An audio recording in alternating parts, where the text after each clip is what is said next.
In everything we do, we are relentless.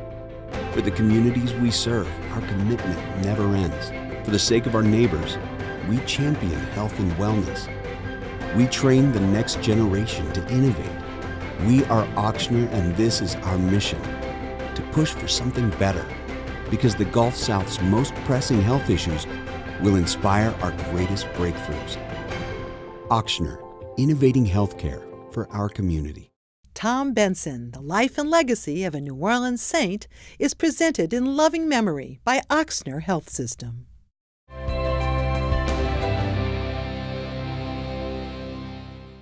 In the summer of 2017, family and friends of Tom Benson gathered at the New Orleans Museum of Art to celebrate the 90th birthday of the esteemed Saints and Pelicans owner.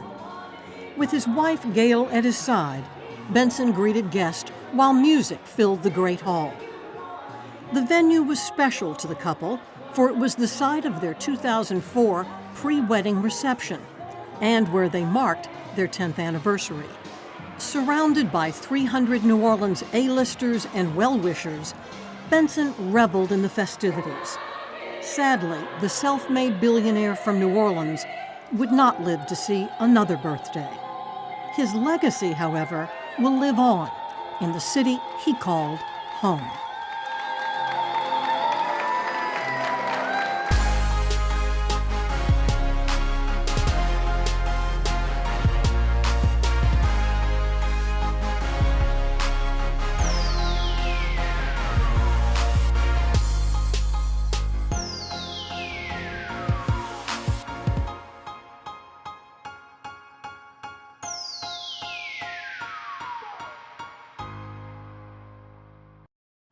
I'm Angela Hill, and as a New Orleans broadcast journalist, as well as a personal friend of the Bensons, I'm honored to share this life story of Tom Benson. We're steps away from the Superdome, in front of a bronze statue of the legendary Saints owner, hoisting the Vince Lombardi Trophy, which he won at the 2010 Super Bowl. Benson was especially moved by this tribute in his hometown, where he had soared to unexpected heights, commenting, "I never did think this would happen." Before his death on March 15, 2018, we sat down with Tom and Gail Benson in his office at the Saints and Pelicans training complex for a rare interview with the media-shy mogul. You are considered a financial wizard. Is that right? Yes, you are considered a financial wizard. So I got $1.50 in the bank. Here I am, 90 years old, and I come down here every day. You know, this isn't a job to me. This is a very exciting place. I like to be in part of that. With a $2.8 billion business empire, Tom Benson has come a long way from the tiny shotgun bungalow where he grew up in New Orleans' 7th Ward. The house still stands in this working-class neighborhood downriver from the French Quarter. His parents, Thomas Milton Benson and Carmen Pintado, married on the eve of the Great Depression, and at the time of their son's birth on July 12, 1927, the couple was living on Elysian Fields with Carmen's father, Augustine Cady Pintado, a well-known Mississippi River pilot of Cuban descent, and her mother, Emily. As the Bensons' family grew to include 2 more boys, Jerome and Augustine, who they called AC, they moved to the small home where they would live for over 30 years. In 1945, when Tom was 18, they welcomed another son, Lawrence, or Larry, as he was known.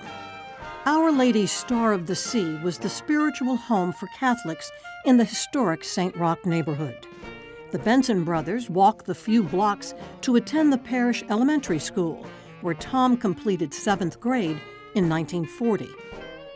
Tom Sr. supported the family as a shipping clerk at Gus Meyer Department Store, eventually becoming a sales manager at the Canal Street store. Money was tight for the Bensons, and the boys chipped in. When I went to grade school, I'd have a paper route or something like that that you could earn a few dollars. As I look back, is I did better. I gave my folks some money every payday. Carmen, who was devoutly Catholic, was a homemaker and the anchor of the family. Larry Benson Jr., Tom's nephew and godson. I remember going to my grandmother's house, and every time I was there, Catholic television was on, and very often I remember their rosary being there and her going through that, and I'd have to wait till that was over before I could, hang out with my grandmother. She was the one who called all the shots. At the corner of North Rampart Street and Esplanade Avenue stood St. Aloysius High School, where young men in the French Quarter area were educated by the Brothers of the Sacred Heart. When I was working, I passed at school all the time. It just looked exciting to me. Run by these brothers, they were doing a great job. Even though tuition in 1940 was only about $2 a month, that sum was beyond the means of the Benson family. Brother Martin Hernandez, who was the person for whom Brother Martin High School was later named, saw Mr. Benson one day and said, "Hey, why don't you send your sons here, and we'll take care of whatever we can. You pay what you can." Tom graduated from St. Aloysius in 1944 and never forgot the generosity of the Brothers of the Sacred Heart. When St. Aloysius was consolidated with Koryesu in the late 1960s, the new school was named in honor of Brother Martin.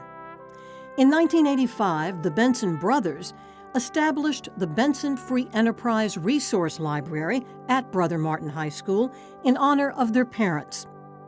In 2012, Tom and Gail Benson gave Brother Martin a $10 million endowment to help the school maintain and enhance its facility. After graduation, Tom enrolled at Loyola University, but his plan to study business was put on hold when he enlisted in the U.S. Navy during World War II. Shipping out at San Diego, he became a yeoman aboard the battleship South Dakota, bound for the South Pacific. About 20 of us lined up on the deck. This captain or lieutenant came there and says, "Anybody know how to type?" Well, I immediately knew typing was better than washing the decks. So I put my hand up, and that's how, soon after that, I was up in the pilot house. Hey, I enjoyed it. Being on a battleship South Dakota, and they wanted me to re-enlist. But no, I had enough of this Navy. It's a good thing I did. So I got married and was going back to school at night. His experience in the Navy had a profound impact on Tom, and years later, he became a major contributor to the National World War II Museum in New Orleans and the National World War II Memorial in the nation's capital. For his service to his country and to his community, the Navy veteran received the Lone Sailor Award in 2017. Tom Benson and Shirley Landry met as teenagers at Our Lady Star of the Sea Catholic Church. The young seaman married his childhood sweetheart and went back to Loyola as a business administration major under the GI Bill. He left without earning his degree, and his life took a new course when he accepted a job as a bookkeeper at Cathy Chevrolet on Rampart Street, working for owner John Battle at a salary of $300 a month. The late husband of French Quarter performer and club owner Chris Owens was a top salesman for John Battle when Benson joined the car dealership. Tom said, "Chris, I've got to tell you something about your husband, Saul." He said he had the greatest respect, and all these salesmen, they looked up to him and respected him. And he said, then when I came along, that was already, they knew that he was the number one. And Saul had interviews all the time wanting people to bring him to other parts of Louisiana for his own dealership. But he loved New Orleans and didn't want to leave. Buy your Chevrolet from Persia, Mike Persia Chevrolet. Opportunity knocked for Tom Benson when San Antonio car retailer Mike Persia expanded into the New Orleans market, buying out Battle. There was 3 dealerships in town. He owned all of them. He decided that he's getting out of the business, and he sold it to Mike Persia. He and I struck up a good conversation because I could give him all the reports he wanted about business. So I was on my way. I didn't know it at the time, but I was. Persia bought a Chevrolet dealership in downtown San Antonio and asked Benson to run the business as a 25% owner. In 1956, Tom and Shirley relocated to San Antonio with their adopted children, 6-year-old Bob and infant daughter Renee. In 1959, they adopted their third child, daughter Jean Marie, who everyone called Tootsie. San Antonio was a land of opportunity for Benson. At the age of 35, he established the Tom Benson Chevrolet Company and began building an automotive empire that would spread over 3 states. The military presence always allowed for there to be kind of this constant injection of capital into the city, which helps it grow. I mean, there's no two ways about it. The economy is very, very different. And you're given different opportunities here in San Antonio than you would be in New Orleans. Predicting growth on San Antonio's north side, Benson invested in an undeveloped 25-acre tract of land on San Pedro Avenue and moved the dealership's headquarters there. If you look at photos of where Tom Benson Chevrolet is, it was cattle pastures. There was nothing there. So he had the vision and took the risk to go out there and build a dealership there when nobody else was there. But if you look at San Antonio today, that's the direction the city grew. When Benson bought the New Orleans Saints in 1985, he arrived on the national stage. But Benson was already a household name in San Antonio, where he owned one of the largest dealerships in the state of Texas. With an uncanny sense of customer taste and market shifts, Benson diversified, taking on Honda and Toyota, as well as Mercedes-Benz, BMW, plus other foreign and domestic franchises. In San Antonio, he developed a management style emphasizing both customer service and employee satisfaction that would be his signature throughout his career. He's always surrounded himself with very capable people. Once he hands you a task, he doesn't tell you how to do it, anything, he just simply expects you to do it. He's got a way of making you want to please him. If we want to go buy a Cadillac dealership, he's not going to tell you how to go do it. He just says, let me know when it's done, and I'll come by. Sandra Cortez began working for Tom Benson in 1985 at his San Antonio Benson Management Company. That was the year he purchased the Saints, yes. And so, it was a very exciting time for everybody because he would fly a few of us to the games, and, how that whole experience was just great. He always gave you a chance, an opportunity to grow. If there was something that he thought that, you could do good in, he wanted to give you that chance to excel in that. Benson set the bar for hard work. He came to the office 6 days a week and expected others to follow suit. He was a stickler for punctuality, proper office dress, and a clear desk. My desk is not always organized that greatly, so whenever he would come, I'd open my drawer and I'd stick everything in there and shut the drawer. So one day he came to my office, walked in, smiled, walked over and pulled open my drawer and looked at it, shut the drawer. He knew what I'd done, but yeah, he does clear his desk every day. He's a very hardworking, very dedicated individual, and at 90, he's still going in and, doing a full day's work. But my uncle was very dedicated. Just the idea that, things have to be just so. And if you have everything in order, everything else works. And so I'm going to make sure things are in order, and I'm going to make sure that the people who work for me understand that things need to be in order. And I'm not going to hold other people to a standard that I'm not going to hold myself. His attention to detail was legendary, as were surprise inspections. He would love to just show up at any given time at a car dealership unannounced. No schedule, no one knew he would be showing up. And as soon as they'd see him rolling up, everybody was at attention, and yes, it'd be fun to watch.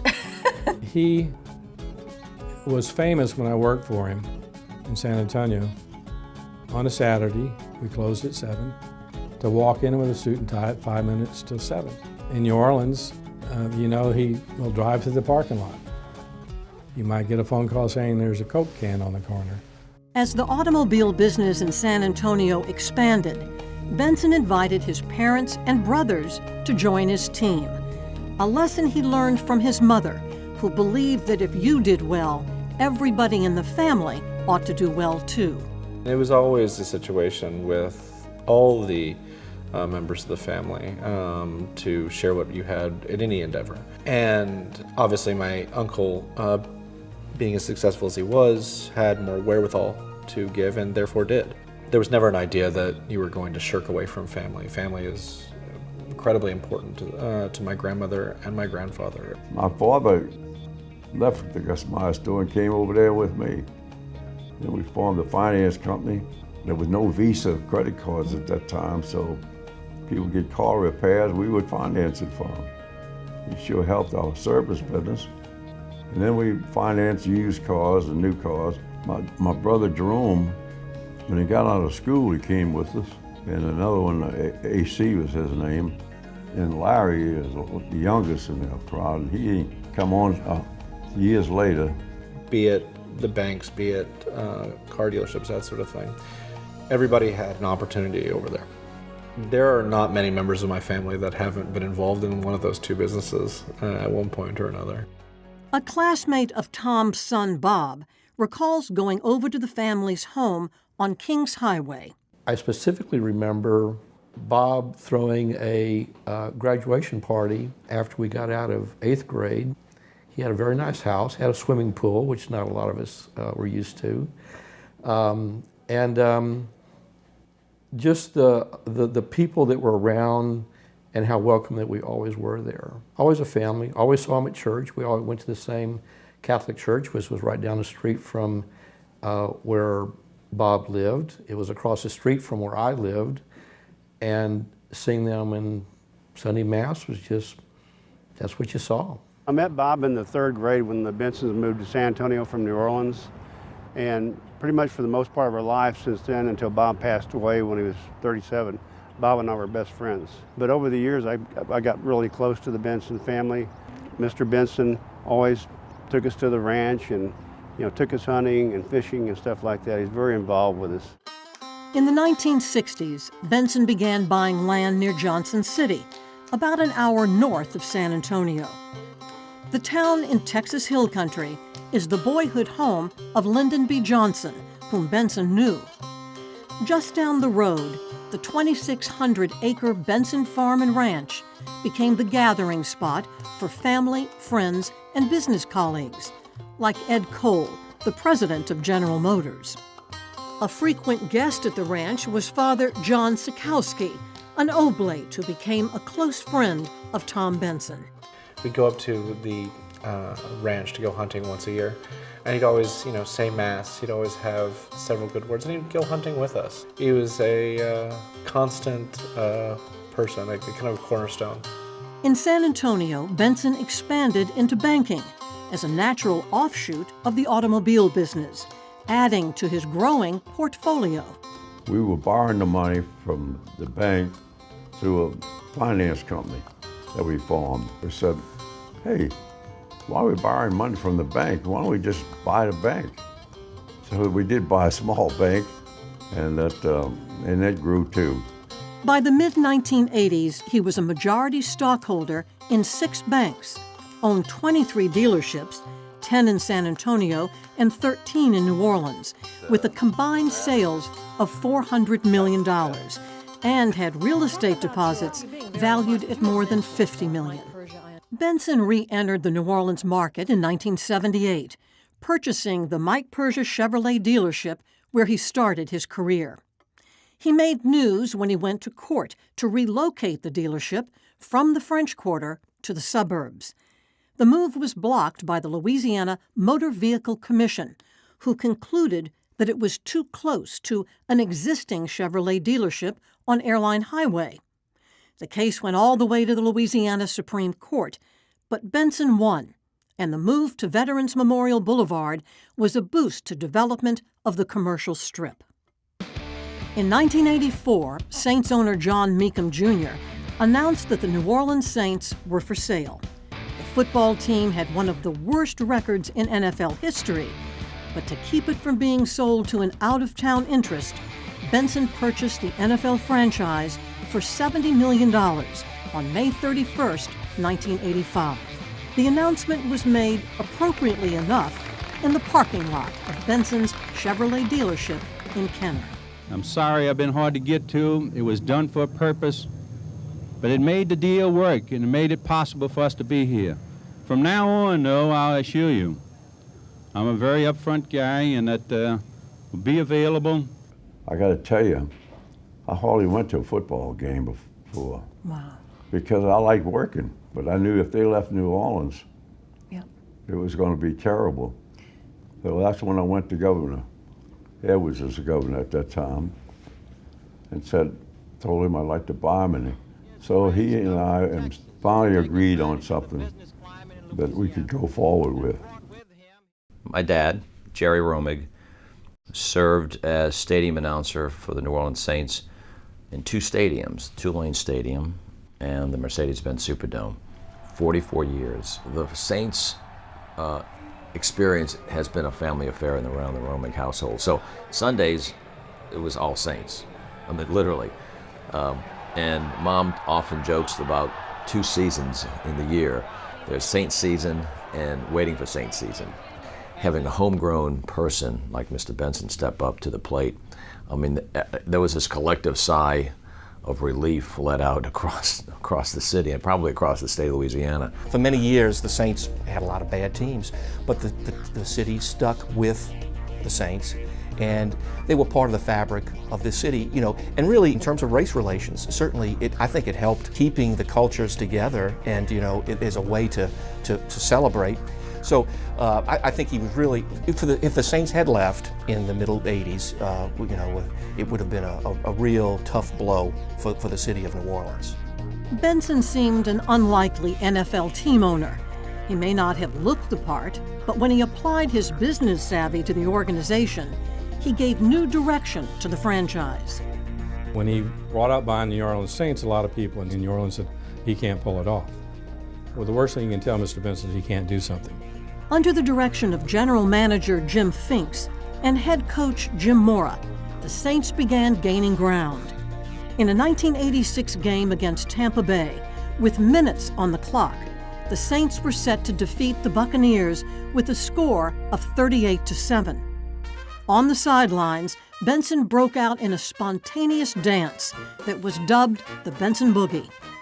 His unbridled joy fired up the fans of a team that was once the laughingstock of the league. I have a vision of you doing the Benson Boogie.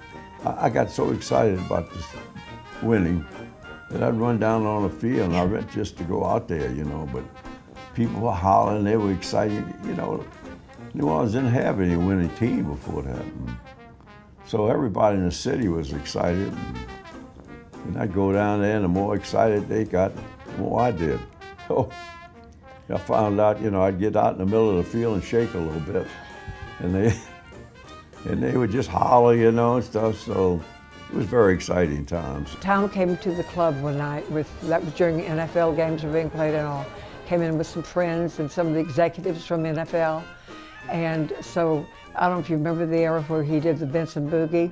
So we brought them the umbrella out, and we did the Benson Boogie on the stage. Oh, when Tom Benson, goes marching in, he stopped the dance. Oh, when Tom Benson marches in, go marching in. To this day, I still close my show out with, I said, this is the Benson Boogie, and it's a second line dance. Tom has done so much. He was a great businessman like my husband, but he's done so much for the city. Tom stepped up and he brought passion and energy, and when he started dancing on the sideline with a umbrella and second lining with handkerchiefs and hugging players and hugging fans, it created an excitement that's grown to what we have today.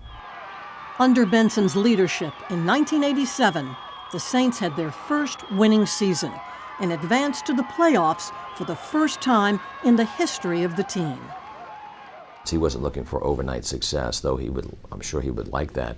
But he also realized that if he was going to make this investment, he had to look at the horizon and say, where do I want to take this? Like he did with his dealerships, like he's done with everything he's touched. Some people hire coaches or general managers, and if they don't win, right away to get rid of them. I don't believe in that. I think that if you know somebody is capable of doing things, you work with them.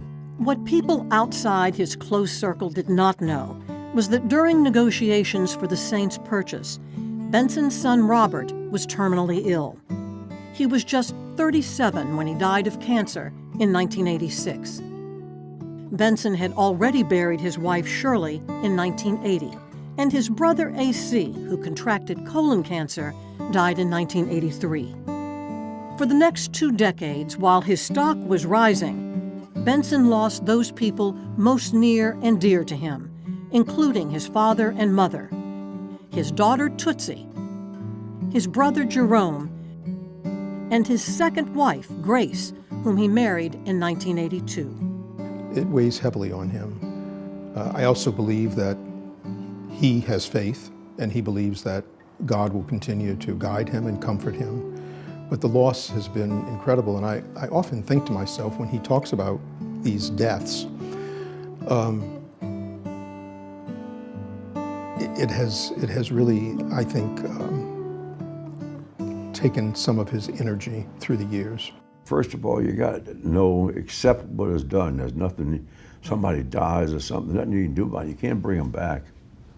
And so you got to accept those things in life. And you also have to accept, when you lose a football game, you got to accept that as part of what's going on. I'm going to remind him of that when we lose. I don't like it now, don't get me wrong. Life got a lot brighter for the recently widowed Benson when he met Gail Marie Lejani at St. Louis Cathedral in 2004. It seemed like love at first sight for the Saints owner, with maybe a little divine intervention thrown in. So she's up there reading the gospel to us, and I said, boy, that sure is a good-looking girl. So I went in the back to see the priest on purpose to meet her. I knew he'd introduce me, so I went back there, and that's how we met. Gail, who I've known for years, shared her side of their whirlwind romance when we sat down for a chat in the Benson's Audubon Place home. It's beautifully decorated by Gail, who had an interior design company in New Orleans. So he just marches his way up, Tom Benson style, and walks up to the Monsignor and tells him how nice the Mass was and how much he appreciated doing Grace's Mass when she died. And then he turns to me and he goes, and who's this young lady? And he put his hand out and I shook his hand. And he looked at me with those big blue eyes and I was like, oh, Gail, oh no, I don't do this. After dating for 4 months, a very nervous Tom proposed. Then he told me that he wanted to go to my parents' house to ask them. And so he called my brother and my mother and dad, and we went over there and he announced it to them and everybody cried. 5 weeks later, Tom and Gail were married during a Saints bye week with a pre-wedding party at the New Orleans Museum of Art and a wedding service in San Antonio. I was Gail's matron of honor, and Tom's brother Larry was his best man. For the 14 years of their marriage, until his death, Gail and Tom were virtually inseparable. Despite their age difference, they had much in common, including their deep Catholic faith. We both came up from very humble beginnings. Tom was self-made, and he started from nothing and developed a very successful career. And although mine wasn't nearly as successful as his, I also started from nothing and became successful in my own right. And so we both kind of had the same ideas about business and life. I knew Gail and Tom separately before they knew one another. I knew Tom through Archbishop Penn. I knew Gail through the cathedral. She was very active at the cathedral, served as a lector, an extraordinary minister of Holy Communion, and just a lovely person, really committed to her faith and to all that the cathedral stands for. The first time I met Tom was with Archbishop Hannon. He was going to one of the Saints games on Sunday many years ago, and he invited me to go with him. Then I left in 2000, and since I've been back, it's been a very connected relationship. And throughout his life, he really has reached out to her to take her hand, and she to him. Downtime was a precious commodity for the Bensons, but their custom yacht, the Lady Gale Marie is one place they could go to relax. The 144-foot vessel is moored at the New Orleans lakefront. It features a full gym, 4 staterooms with in-suite bathrooms, a master suite, and a circular glass elevator that services all 4 decks. Tom Benson's Vince Lombardi Super Bowl trophy is on display in a salon on the bridge deck. And in his office is a special chair made from game balls used during the 2010 Super Bowl. When they come aboard, it's so wonderful to watch them just immediately de-stress. It's really terrific that they enjoy being on board. The nice part of our job is the social time that we have with the Bensons. It's a personal time, and it's a privilege. A sailor at heart, when the yacht was underway, Benson spent a lot of his time in the pilot house. He knows his boat very well, and he really loves watching her go through the water and everything that's surrounding us. Marrying Tom Benson shifted Gale's focus. Working as a trusted advisor to her husband, she was a force in securing the Mercedes-Benz naming rights for the Superdome, and later played a significant role in the rebranding of the New Orleans Hornets. She also learned to love football. Soon after she married Mr. B and was in the office, she asked me about, hey, can you just explain some of the nuances of the game to me? And look, I was glad to do that. She was eager to learn and has learned and understands and how difficult it is just to win a game, much less win a championship, and understands that there's a process involved. Gale put her stamp on another Saints tradition, Benson's pre-game mass at the Superdome, attended by people of all walks of life, even Louisiana governors like John Bell Edwards. The mass that we do is really for staff and guests who are joining them in their suite for the game. And so he combines his faith with just about everything. He really is amazing, and sometimes people don't see that side of him. He started having masses before the game, way before I met him. And when I came onto the scene, I said, oh, no. We're going to need an altar, we're going to need candles, we're going to need a podium, we're going to need a microphone, we're going to need music. I mean, you need the whole ambiance. So, of course, it's changed drastically from when he did it before, but it's much nicer now. It's like a real mass. After Hurricane Katrina caused extensive damage to the Superdome in 2005, the Saints relocated to San Antonio and played 3 games that fall in the Alamo Dome. There was speculation that the team would move permanently to San Antonio. Saints fans felt betrayed, and the blame was placed squarely on Tom Benson. It looked as though, at least from the outside, that the Saints possibly might be moving from New Orleans, and that was a very difficult thing for the city to even hear or process, because here we are on our backs. We're trying to pick up our pieces, bring our family back together, get our lives back together. The perception that we were going to relocate was way overblown. I think that stemmed initially from the question of, hey, is there going to be a New Orleans to come back to? Katrina was probably one of the most difficult times, certainly in my professional career. But Mr. Benson was a rock. A lot of difficult decisions were being made. And I remember to this day walking into his office January 2006. He said, Dennis, we're going back to New Orleans and we're going to set the example of what a great organization can do for a city. And I was at a lot of meetings. I never felt or heard anything from Tom that said he was going to pull the team from New Orleans. They were concerned if you have people back in town. I don't care who you are, you can't run a business without a market. So I think it was concerned, how are we going to come back? But the passion was always, team needs to stay here. And that came from the NFL and from Tom together. Back in San Antonio, the Saints' matchups in the Alamo Dome were the only regular season NFL games ever played in the city. And local officials were more than interested in keeping the team permanently.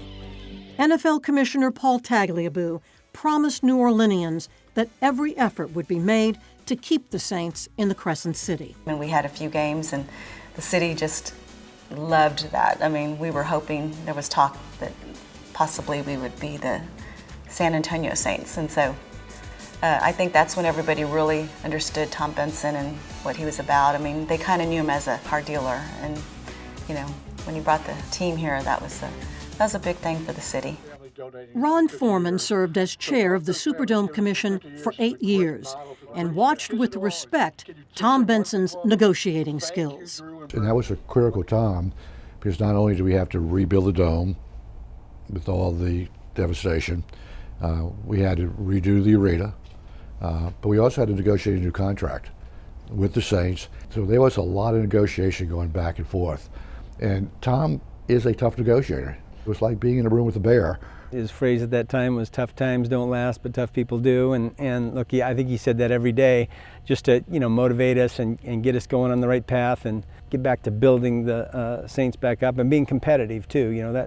Listen, sometimes that gets lost, is that we didn't just want to be back here playing, we wanted to be back here and be competitive. In the end, the right decision was made. Came back, Superdome renovated within 1 year, incredible story. Steve Gleason blocks the punt. The Saints are on a roll that they've never been on, and then they win the Super Bowl, in the 2009 season. So it really is almost like a fantasy because you just can't imagine a destroyed city, and then 5 years later they win the Super Bowl. The one thing that everyone could agree upon, besides the fact that having that Mercedes-Benz Superdome back in operation and was the Saints being here and playing that first home game after Katrina, that September night in 2006 when the stadium doors opened.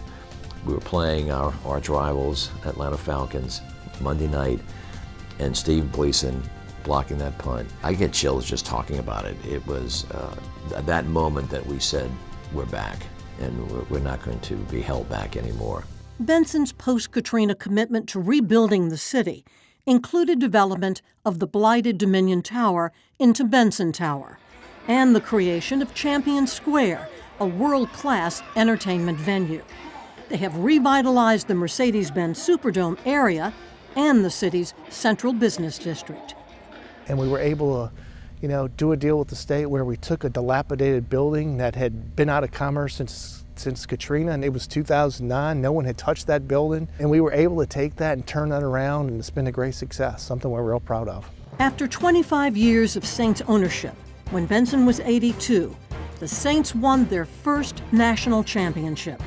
The city erupted with Super Bowl fever, culminating in a Mardi Gras-style Saints victory parade. The coveted win was a redemption for the team, for the long-suffering fans, and for Tom Benson. You saw it in the playoffs. You saw it nearly all season, but especially in the playoffs.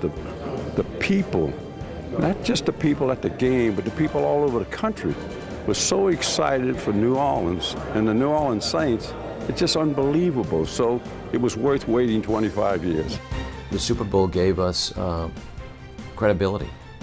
It also silenced a lot of our own self-critique. New Orleanians do so many things so well, and one of the best things we do is criticize our own selves in a big way. But there was no doubting the fact that the Super Bowl was won by the New Orleans Saints, and it made everybody just stand up a little bit taller and their shoulders back a little bit more.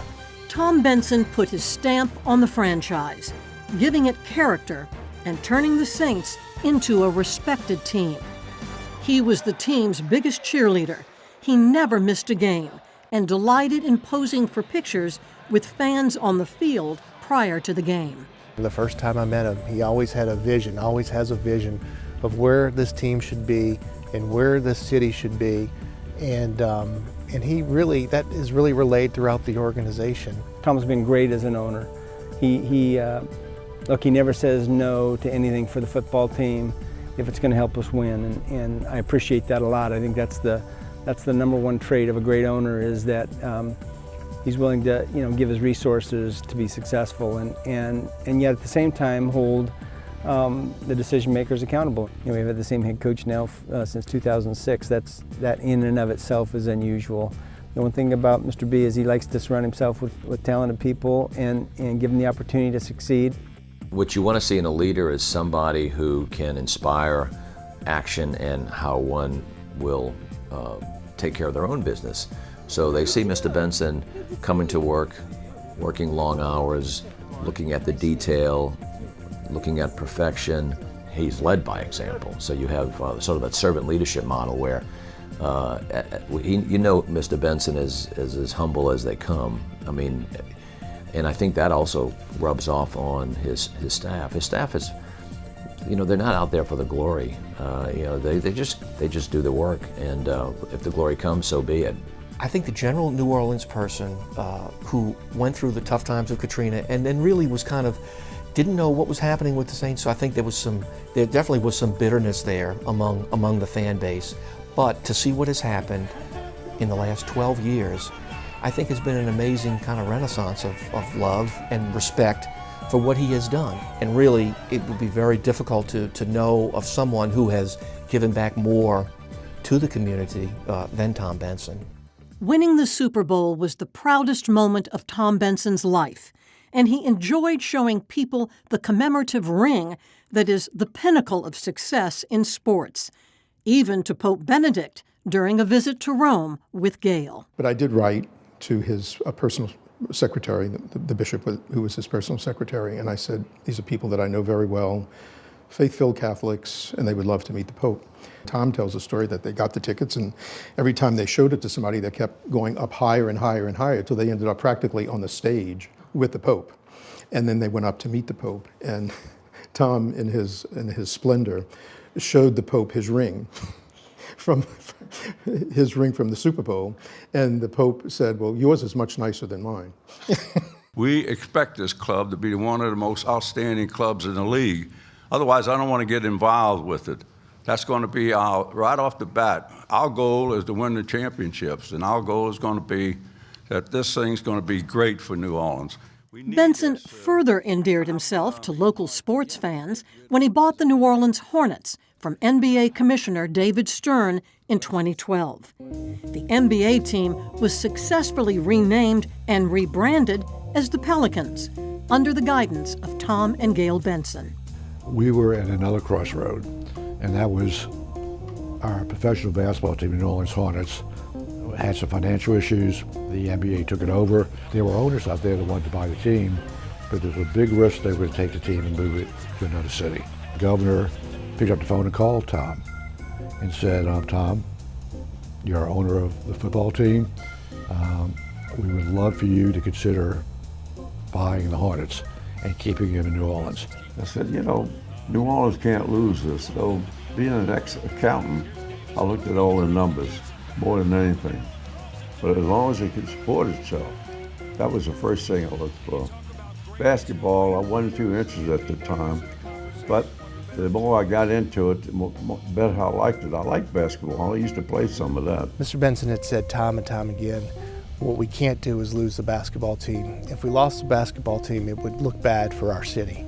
We have had this enormous amount of confidence that has boosted our city both internally and externally, and the last thing we could do is allow this team to leave and people would lose that confidence that we had in the city. We worked on that for about 2 years. We were back and forth with getting them. And when we bought them, it was really funny because the league owned the Pelicans at the time. And so Tom was negotiating with the league, who was David Stern. And David Stern tells the story now that he said that he was glad that we bought it, and he said, I would have taken less, and Tom was like, I would have paid more. Part of the naming of the Pelicans, from the Hornets to the Pelicans, was about our bird, the pelican. We have exhibits both at the zoo and the aquarium talking about wetland restoration supported by the Pelicans. That's a major problem for our city. And in fact, the professional basketball team stepped up and said, we're going to name our team the Pelicans, we're going to take on this issue, and we're going to make a difference. They will make a difference. Shortly after the Pelicans' purchase, Benson received 2 more personal blows. In 2013, he received news that his only surviving brother, Larry, died while traveling in Italy. A habit I learned as well from my uncle was the idea of plunging things back into work. When my father died, that's exactly what I did, and it's something I absolutely 100% learned from him. But ultimately, he took solace in faith in the idea that, this isn't the end, that there's someplace better. He always forged ahead and tried to, turn this tragedy into something good.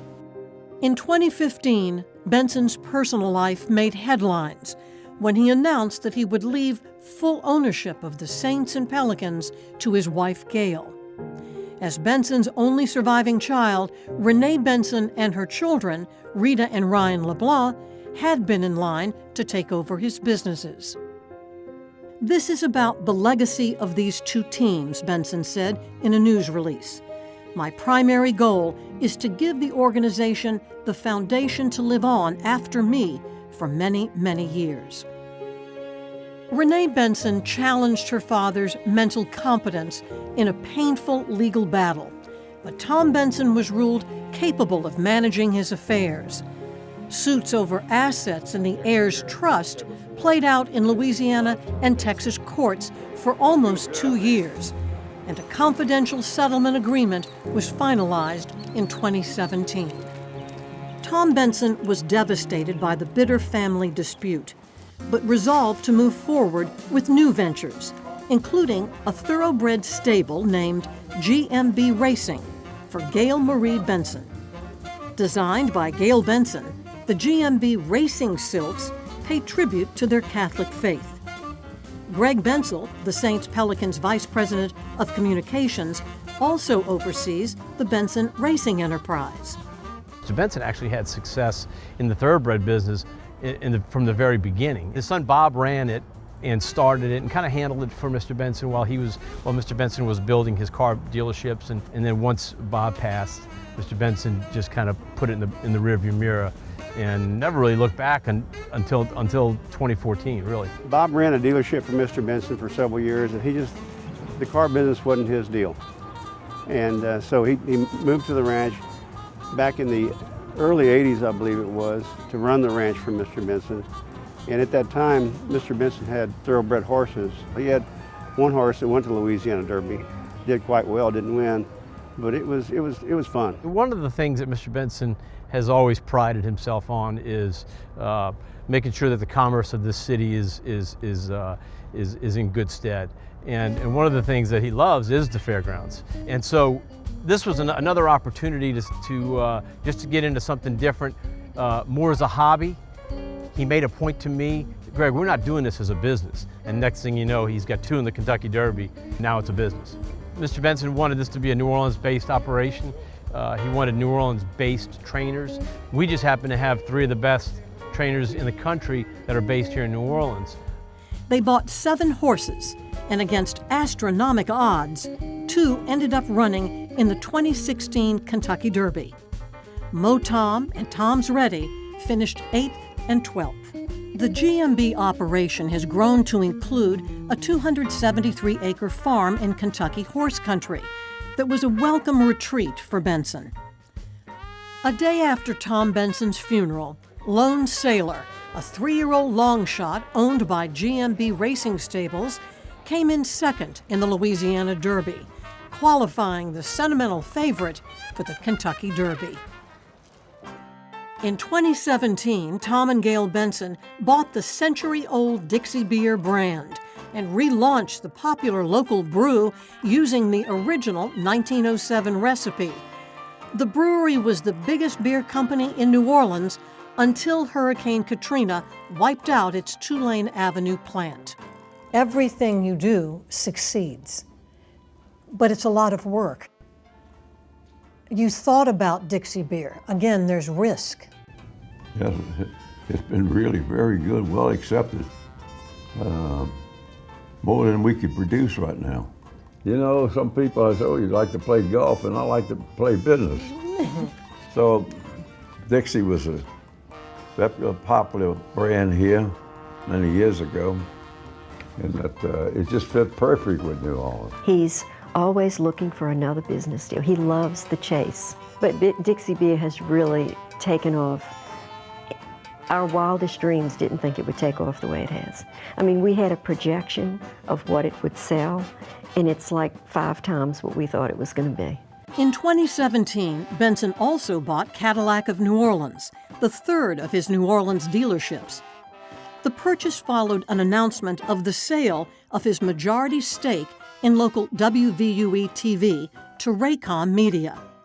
Benson had been majority owner of the Fox affiliate since 2008, when he purchased it for $41 million. I felt like with the Saints and the Hornets and anything that we buy, Dixie Beer, we're building jobs for other people. And so we're building a community as it should be built. I also think that the Lord has blessed him for everything he's been through. And Tom, in turn, shares it. You know, one of the toughest things we do here is set ticket prices for the next year. And how many times have everyone thinks, oh, we just always raise ticket prices. It's the toughest decision we ever make. But how many times he's the one in the room who's saying, we can't do that, or we can't be that aggressive, or you got to think of it from the fan's perspective. He's always been behind closed doors a fan, and he's totally committed to the organization. There is a saying that we say around here, it's amazing what we can accomplish when no one cares who gets the credit. And I mean, that's the way the man works. As a team owner, Tom Benson made immeasurable contributions to the NFL. He was a member of the league's finance committee for over 20 years and served 3 stints as chairman of the powerful group. He made sure that small market teams would have the ability to compete in the National Football League. He made sure that the rules and regulations were going to be set so that it was an equal playing field for all franchises. I don't know if he gets enough credit for that. And you know, when they put people in the Hall of Fame, they don't usually do it based on financial acumen. But if it wasn't for his leadership in that role, I doubt we'd be as successful as we are today. In 2014, the Tom Benson Hall of Fame Stadium was dedicated in Canton, Ohio. Benson gifted $10 million for the construction of the sports and entertainment complex. The dedication included the unveiling of a statue of Tom Benson, a 10-foot monument that overlooks the field. The Bensons also donated $7.5 million towards the construction of Tulane University's Ullman Stadium. The stadium, which opened in 2014, brought the Green Wave back to campus for the first time since the 1980 demolition of the original Tulane Stadium, designed in 1926 by Benson's great-uncle, architect Herbert Benson. Beyond their business achievements, the Bensons have made community involvement and giving back hallmarks of the ownership of their professional sports teams, contributing millions of dollars to worthwhile causes. And he looks for opportunities with his wife Gail to make a difference and leave a mark. You know, he's left such a great mark on so many things. I think he's raised the bar for team ownership around the league. I think he's raised the bar on how does one give back their resources to the community. He's like planting those seeds and making sure things grow for the next generation. I mean, I feel like it's a blessing to be able to give to someone. I mean, I just think that's part of what you're supposed to do. You know, things came up and I'd say to Tom, I think we should do this, or I think we should do that, or this person needs such and such, and then we just started giving money that way. We started a foundation a few years ago, and we've given money to different causes, and we still do.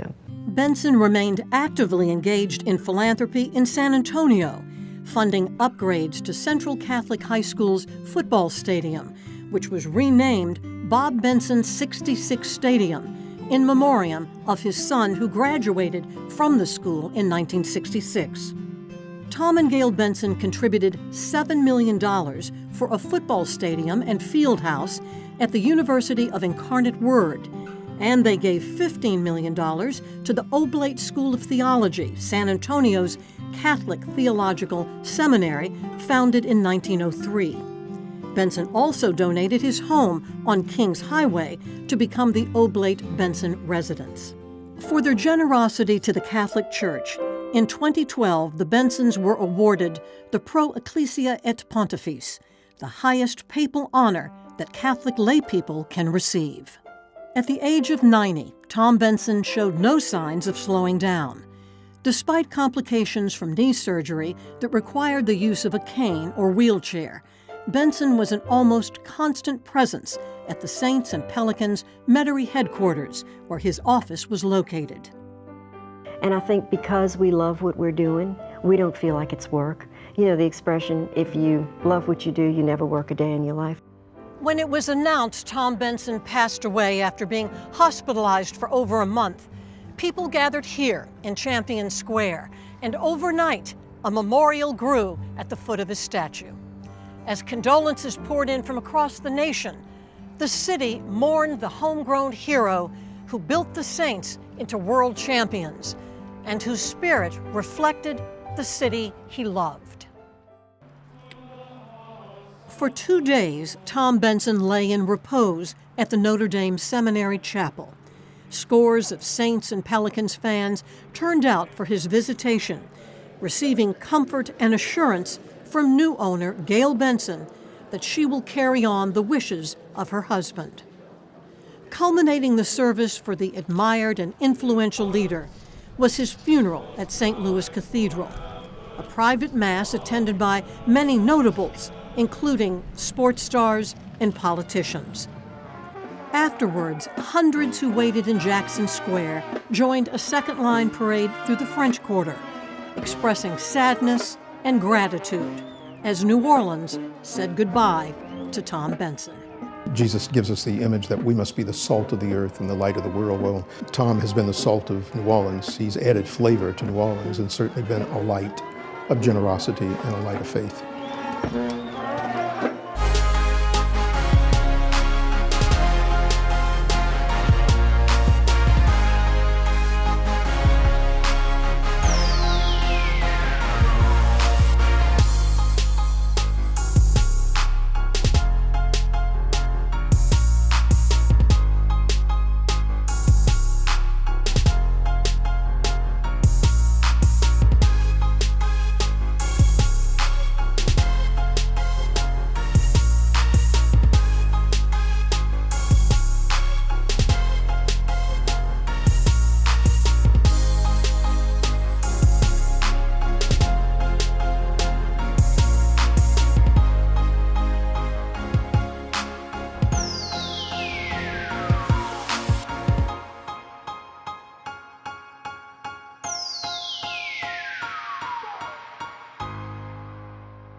Tom Benson, The Life and Legacy of a New Orleans Saint, is presented in loving memory by Ochsner Health System. In everything we do, we are relentless. For the communities we serve, our commitment never ends. For the sake of our neighbors, we champion health and wellness. We train the next generation to innovate. We are Ochsner, and this is our mission, to push for something better. Because the Gulf South's most pressing health issues will inspire our greatest breakthroughs. Ochsner, innovating healthcare for our community.